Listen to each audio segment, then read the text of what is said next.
Good afternoon. Thank you very much for coming.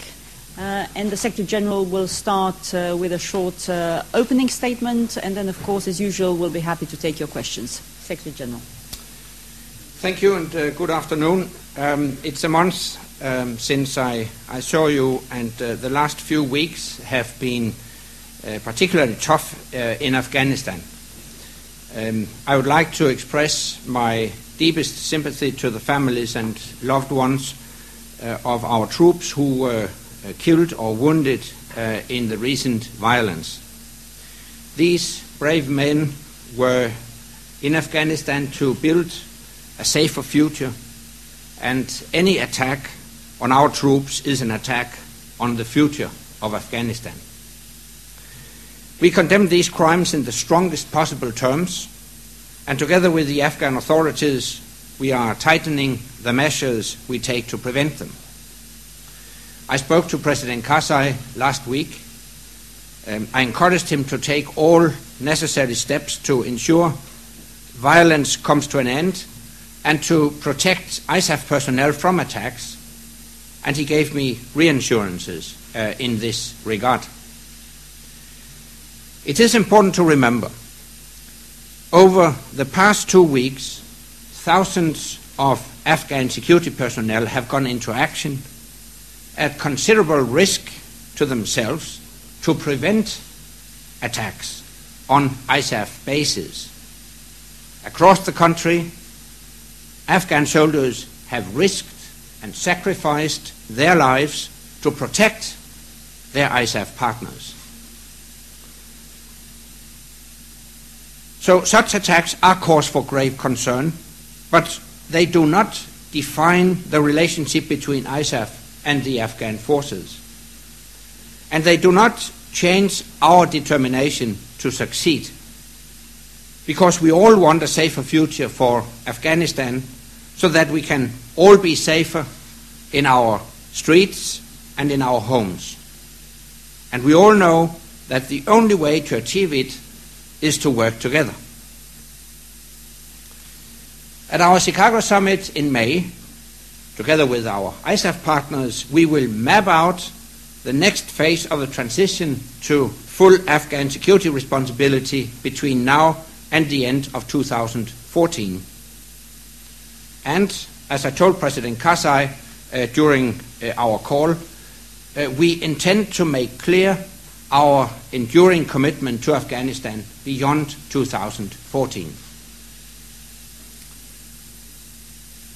Last week, the North Atlantic Council traveled to Washington to prepare for the summit, which is less than 12 weeks away. We discussed the transformation of our alliance, how to make sure we have the necessary capabilities for the challenges we face in the 21st century. Nous avons déjà une base solide.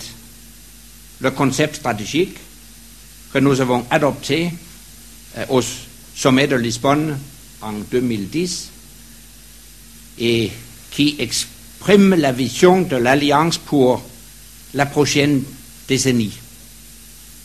Nous avons bien progressé sur certains paquets de capacités critiques agréés à Lisbonne, comme le système allié de surveillance terrestre et la défense antimissile. Nous continuons à tirer les enseignements de nos opérations, comme celle menée récemment en Libye, et nous avons un projet pour préserver et développer nos capacités et pour combler les insuffisances qui subsistent. Parce que notre alliance ne sera pas jugée sur ce qu'il dit, mais sur ce qu'elle fait. Nous devons être réalistes. Nous sommes face à un paysage économique et à un paysage sécuritaire en pleine mutation. Et c'est pourquoi nous avons décidé qu'à Chicago, il nous faudra insuffler un nouvel état d'esprit la défense intelligente, smart defense. Smart defense is about lining up national requirements and NATO's requirements.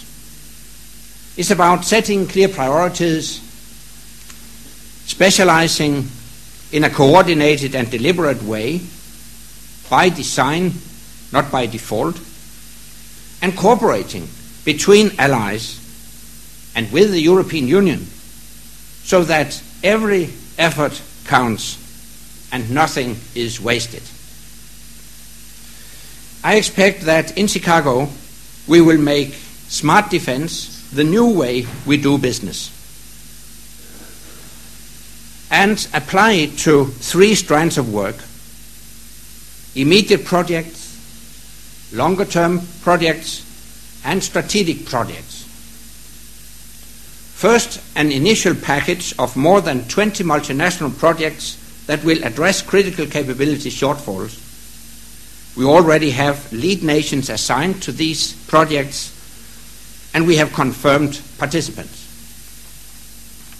Second, we will look at a number of longer-term multinational projects that are already in the pipeline: missile defense, alliance ground surveillance, and air policing. Air policing in the Baltic states is a model for alliance solidarity and a practical example of smart defense. And third, we will target a number of strategic projects for 2020 and beyond.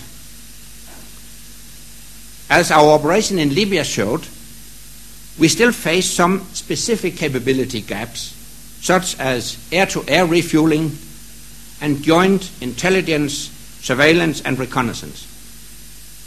And we know that we will need stronger cooperation across the Atlantic and in Europe to fill them. So, in Chicago, I will look for a commitment to make sure that this is what we deliver. Smart defense is about building capabilities together. But we also need to be able to operate them together. That is why I have launched the Connected Forces Initiative. It puts a premium on training and education, exercises, and better use of technology.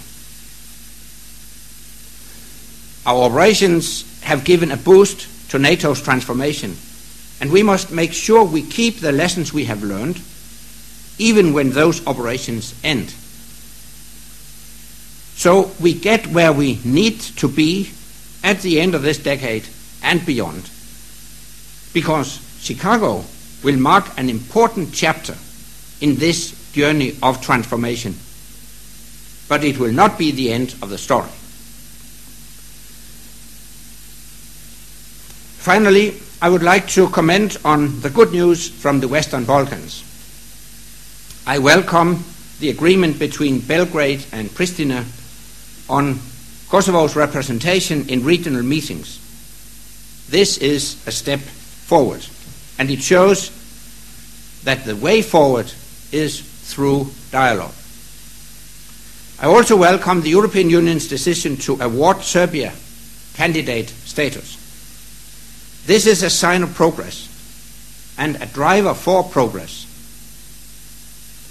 It is a result of reforms and a driver of more important reforms, which can only bring benefits to Serbia and to the whole region. And ultimately, I would like to see the whole of the Western Balkans achieve their goal of integration into our Euro-Atlantic family. And with that, I'm prepared to take your questions.